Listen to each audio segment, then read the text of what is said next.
Have you ever wondered how your brain can just instantly pull up a memory of a song from just a couple of notes? Well, today we're going to dive into the physics of how neural networks think, a field called neurodynamics.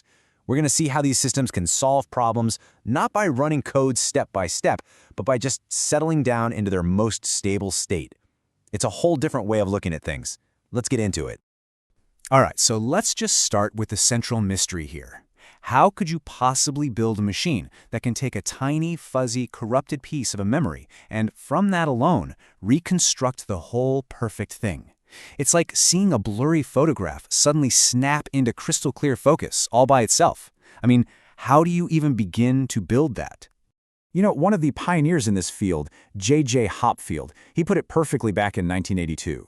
He imagined a memory system that could take a mangled partial citation like this and still pull out the complete correct reference. Now think about that. This isn't like a Google search. This is something else entirely. It's a powerful kind of error-correcting system called a content-addressable memory. And that brings us to our first really big idea. This type of memory works on a principle that is fundamentally different from how, say, your computer finds a file on its hard drive. See, your computer has to search through specific addresses one by one to find what it's looking for. But a content-addressable memory, it works by association. You give it a piece of the content, and the network's own internal dynamics just naturally pull it toward the complete stored pattern that it's closest to. It's a process of completion, not just retrieval. It's filling in the blanks on its own. So, how on earth does that actually work? Well, to get it, we need to use this incredible metaphor, the landscape of thought. This is really the core idea behind all of neurodynamics. Okay, so formally, neurodynamics treats a neural network not like a static calculator that just spits out answers, but as a dynamic system that actually evolves over time. The big question isn't just, what's the output? It's, where will this system naturally come to rest? It's all about finding stability. So let's build this landscape in our minds. Picture every single possible configuration that the network could ever be in, every combination of its neurons being on or off. Now imagine each one of those possibilities as a single point on a giant, sprawling, high-dimensional map. This enormous map, containing every single state the network could ever find itself in, that's what we call the state space. It's the complete set of all possibilities for the system. Now, when the network gets an input and starts to think, its state doesn't just instantly jump to an answer. No, it moves. It takes a journey across this map of possibilities. And that path it takes, that's called its trajectory. So where is this journey headed? It's headed for a valley. On our landscape, these valleys are called attractors.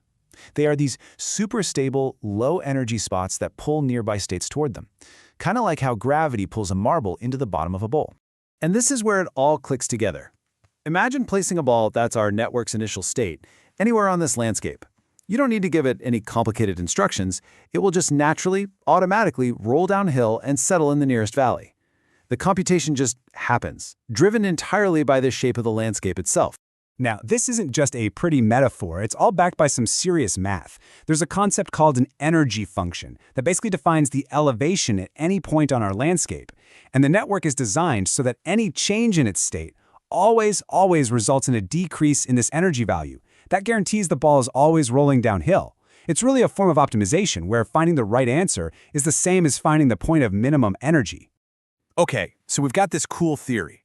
Now let's look at a classic model that actually puts it into practice, the Hopfield network. This is going to connect that landscape of thought idea directly back to our original mystery about retrieving memories. The absolute genius of the Hopfield network is that it provides a recipe for shaping the energy landscape. Using a specific learning rule, you can literally carve valleys into the state space at the exact locations that correspond to the memories you want to store. So each perfect, complete memory becomes its own stable attractor. So the whole retrieval process is just beautiful in its simplicity. You start with a fuzzy, corrupted memory. That's like placing our ball on a hillside near the correct valley. Then the network states start to evolve, which means the ball starts to roll. It just follows the contours of the landscape, rolling downhill, until it finally settles at the very bottom of the nearest valley, which is the perfect complete memory. The memory is recalled, the errors are fixed, all just by letting the system find its lowest energy state. Now, what's really interesting is that this whole landscape of thought idea isn't just for memory. You can also use it for things like categorization, which we can see with a slightly different kind of model. So let's compare the Hopfield network to this other model, the brain state in a box, or BSB. Now, while the Hopfield network is designed to complete a pattern, to fill in the blanks, the BSB model is all about amplifying an input, pushing it toward a distinct category.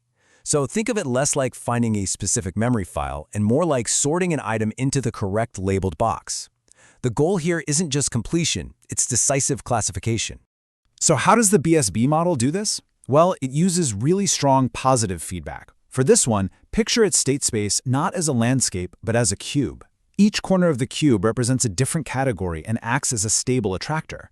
So an input starts somewhere inside the cube, and the network's dynamics just amplify that initial signal, pushing it harder and harder until it ends up firmly in one of the corners. It literally forces a decision. The key takeaway from all this, the really crucial point, is that both of these models show a totally different way of thinking about computation. It's not about executing a sequence of logical steps. It's about designing a system where the natural physical evolution of that system leads you straight to the right answer. All right, let's just quickly recap the big ideas from this. First, computation doesn't have to be a program. It can be a system just settling into a stable, low-energy state. Second, these abstract things like memories and categories can be physically encoded as attractors, the valleys or corners in a system's landscape. Third, all of this behavior just emerges from the collective interaction of the entire network, not from a central controller. And finally, stability is the name of the game. That's what makes it all work. And that leaves us with one last big question to think about.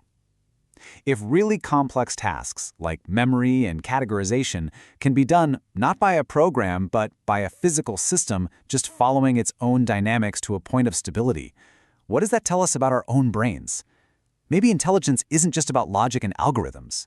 Maybe a huge part of it is about the elegant physics of a complex system just finding its own equilibrium.